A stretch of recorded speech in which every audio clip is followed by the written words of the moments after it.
Assalamu alaikum viewers. This video is about self presentation, how a person can give his self introduction. Now I am going to discuss it. At first, a person has to present his greeting. He can say hello or assalamu alaikum, and in the screen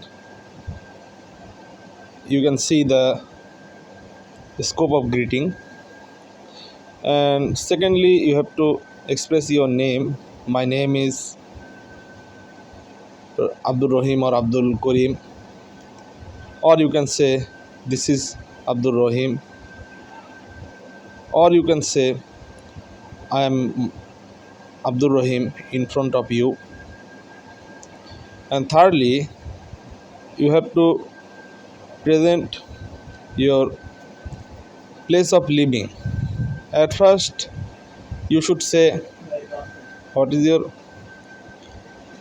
permanent status, and next you should say your current status.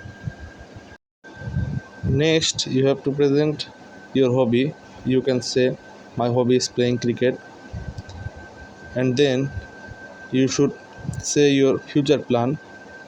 You can say my future plan is a businessman or a government service holder, and eventually you should include it saying thank you or Allah Hafiz or saying salam assalamu alaikum. And that is the scope of self presentation.